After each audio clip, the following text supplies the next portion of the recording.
Vamos presumir que, por meio de algum tipo de organização, consigamos aumentar os nossos números em medida suficiente para tratar uma considerável massa da população.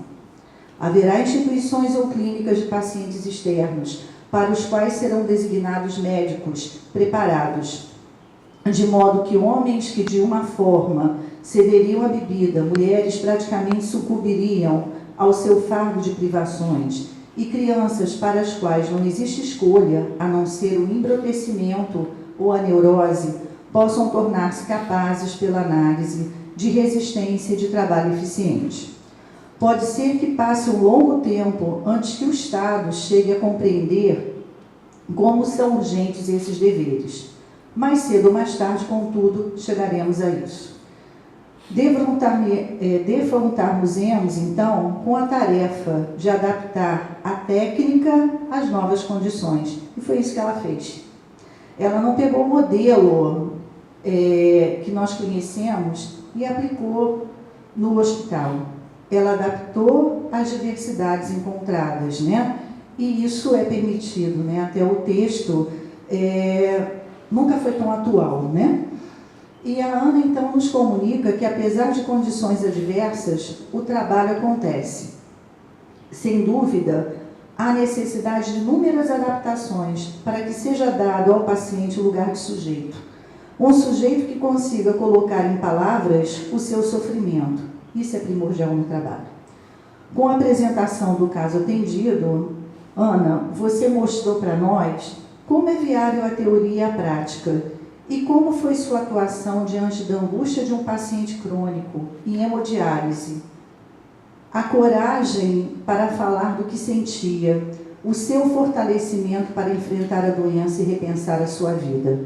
E esse foi o ganho para ele e foi a experiência para você. Eu queria te dar os parabéns, né? Que você consiga realmente trilhar esse caminho de sucesso, né? Não é fácil, muitas mobilizações aconteceram, mas é assim que a gente cresce, né? Cada paciente é singular, cada paciente nos impulsiona a um novo saber, né? E essa foi a escolha dela e muito bem feita. Parabéns.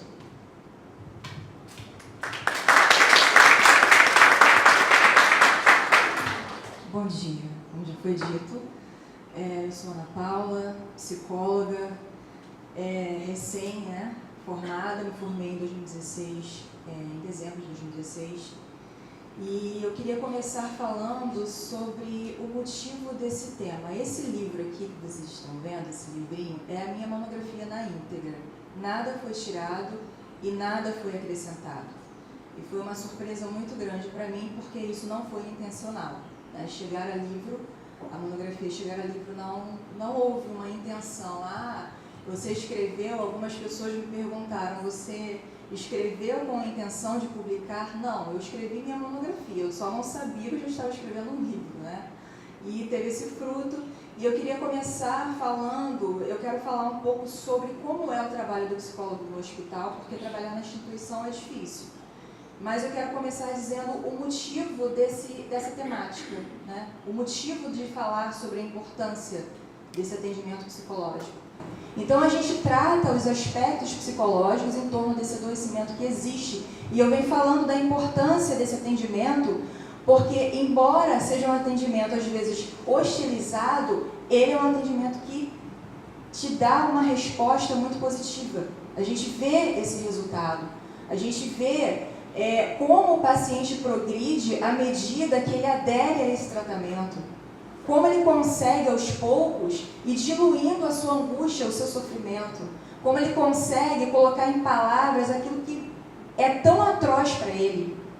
Diante do paciente, nesse encontro, a gente fala do encontro aqui, no setting, tudo pode acontecer. Ele vai falar só da doença física? Não. Eu já atendi paciente que foi lá na infância. Não, sabe o que é? Quando eu tinha 5 anos de idade. E aí, Ana Paula, o que você faz? Você ouve, você acolhe, você escuta. Então pode acontecer tudo, como pode acontecer nada. O paciente se cala. E aí, o que você faz com o silêncio? Você acolhe esse silêncio também. porque o silêncio também está dizendo alguma coisa. E às vezes é tão terrível, tão doloroso, é tão, sabe, para ele não consegue falar, então ele prefere não falar. O hospital é um lugar de criação, é um lugar onde você precisa ser criativo para fazer esse atendimento. É bem como a professora Lúcia já falou anteriormente, e eu coloco aqui, que eu acredito na clínica ampliada, que é onde você atender onde o paciente está. Tem um sujeito que fale, então o atendimento acontece.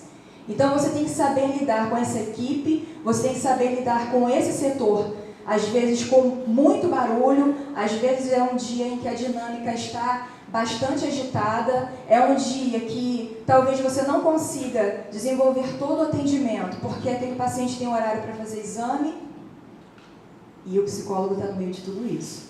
Então foi um período de bastante aprendizagem e por isso eu trouxe essa importância desse atendimento, porque isso precisa ser divulgado. As pessoas no hospital precisam saber que elas têm direito a esse atendimento, que elas não estão ali só para intervenção física, mas também psicológica, que existe um profissional que está ali para ouvir. Eu mais consegui ver ao longo desses atendimentos. Me responde uma coisa, Ana Paula, é possível fazer psicanálise no hospital? O que vocês acham? É possível? Por que é possível? Quem falou isso? Exatamente. Essa é a nossa principal técnica utilizada, associação livre, atenção flutuante. Todos aqui sabem o que é isso? Todos sabem. Então, é isso que a gente usa. É ouvir, deixar ele associar, falar sobre o que ele quiser, não pontuar, até porque o tempo do hospital não é o mesmo do consultório. A gente não tem 50 minutos, 1 hora, às vezes são 5 minutos. Você tem que fazer isso em 5 minutos. Porque às vezes você passa lá no box da enfermagem e aí você diz que vai atender aquele paciente e ela diz assim, olha, daqui a 10 minutos eu estou indo lá porque ele precisa ser levado para o raio-x, sei lá, para a tomografia, algum exame que seja. Então é um tempo rápido, muito rápido. Às vezes tem mais tempo, às vezes nem tanto. Então a gente trabalha com tudo isso. O que é isso? Trabalhar na instituição e sustentar isso não é fácil. Não é fácil. Porque são várias coisas interrompendo, várias coisas contribuindo para que esse atendimento não evolua, né? Assim, eu estou falando de dinâmica mesmo do hospital, mas é possível evoluir. Aos pouquinhos a gente consegue. E mais uma coisa que eu digo para vocês, teve transferência e vínculo. E quando acontece isso, o paciente observa quando você falta. Principalmente quando é crônico, e eu fazia 2 atendimentos a ele por semana, então às vezes eu não ia, porque algumas vezes eu adoeci, fiquei com gripe forte. Quando você trabalha no hospital, você tem que ter esse cuidado também, por você e pelo paciente. E aí ele falou assim, você não veio tal dia. E aí eu tive que explicar para ele porque eu não fui. Então, tudo isso você vê no hospital. Tudo é o tudo ou nada. Você chega lá, ele pode dizer um monte de coisas, como ele pode dizer nada. Ele pode voltar lá na infância e começar a construir a história dele, como ele pode te dizer palavras fragmentadas. E a gente que tem que ir juntando, porque é tão difícil falar sobre aquele sofrimento que ele pode não conseguir elaborar uma história bonitinha. Mas isso de história bonitinha não acontece nem na clínica, nem no consultório. Porque quando eu falo em clínica, eu falo no seu modo mais amplo, no seu sentido mais amplo. Não só clínica, consultório. Eu acho que a gente está precisando desconstruir um pouco isso também. Clínica não está atrelada a consultório. Clínica é atendimento. Pode ser até na praça, pode ser na rua. Às vezes você vai atender o paciente no pátio, tomando sol. Você vai atender ele no corredor da enfermaria, porque o médico liberou para ele caminhar um pouco. Ou você vai chegar lá e ele não está porque foi fazer exame. E aí, o que faz? Dá uma voltinha, atende outro, volta lá de novo. E quando você chega diante do paciente e ele diz que não quer falar, diz para ele que você vai voltar outro dia. Mas não desiste. A gente não pode desistir do nosso trabalho. Se eu tivesse desistido, não teria chegado a livro. Porque os primeiros atendimentos foram bem difíceis. Esse paciente quase não falava. E se eu dissesse assim, ele não quer falar, então não vou atender. E outra coisa, Psicologia hospitalar não é ficar sentada lá no ambulatório esperando a demanda vir. Nós temos que criar essa demanda. Esse encontro é na contramão da clínica de consultório. Enquanto você fica lá aguardando, não, você vai até ele. E se você não rodar as enfermarias, muitas vezes o atendimento não aparece. Porque em muitos casos, o médico ou o enfermeiro, ele só vai te chamar no último caso. O psicólogo é o último a ser lembrado, ele nunca é o primeiro, quando ele já deveria estar desde quando esse paciente se interna. Concordam? Porque o sofrimento dele não aparece na hora que a enfermeira percebeu. O sofrimento dele começa quando ele se interna, quando ele sabe que vai ficar ali. Esse é o nosso lugar. A minha curiosidade seria o que você fala de um caso, né? Teria um outro caso, rapidamente, que você possa passar para a gente, de uma experiência que foi relevante também? Vários. vários. Eu vou dizer para você um caso gritante sobre a escuta, que foi o que eu apresentei agora no evento do CRP, que a Veiga Tijuca sediou. Foi um caso que me chamou muita atenção, foi da pediatria, e o atendimento foi para a mãe de uma menina de 2 anos com hidrocefalia, mas ela já vinha tratando isso desde de quando ela nasceu, e a demanda foi para atender essa mãe, porque ela era muito ansiosa. Eles usaram o termo estressada. Quando eu cheguei para atender essa mãe, ela olhou para mim, caiu no choro e disse assim: era tudo que eu precisava, alguém me ouvir. Então, olha só a importância da escuta dentro do hospital. Eu trouxe esse caso no evento do CRP como um tema, a importância da escuta no setting hospitalar. Porque, como eu falei anteriormente, quem estuda no mínimo 5 anos para ouvir somos nós.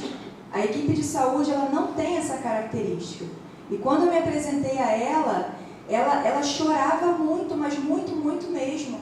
E ela começou a falar de várias questões. E toda a ansiedade dela, né, esse estresse colocado pela equipe, porque ela estava ali com a filha, né, naquele momento, mas ela havia, há 3 meses atrás, o neto dela havia falecido, era uma senhora de 40 e poucos anos, essa filha era adotiva, essa filha de 2 anos, e o pai dela havia morrido há 6 meses.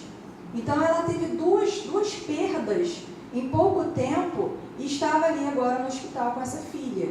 Então essa exacerbação toda em cima dessa criança, em cima dessa filha, tudo ela queria saber, muitíssimo ansiosa, chorando muito, era por esse motivo. Ela começou a me contar essa história, que ela tinha medo de que acontecesse o mesmo com a filha dela. Então, a importância da escuta nesse caso. Existem vários outros casos que eu atendi, óbvio, mas esse foi um outro caso que me chamou muito a atenção, devido a essa escuta que foi oferecida a ela, e ela pôde falar dessa angústia que ela estava passando naquele momento.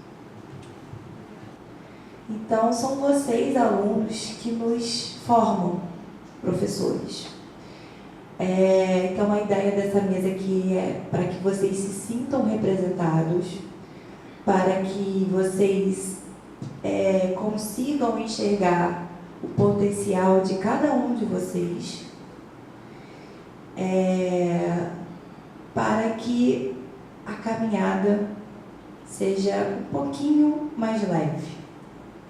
Porque quando vocês acreditam em vocês, tudo fica menos difícil. Então, esse é o nosso recado, tá?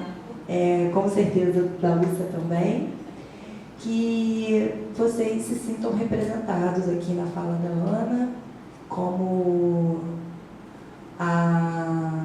acho que ela já foi embora, a Renata, né?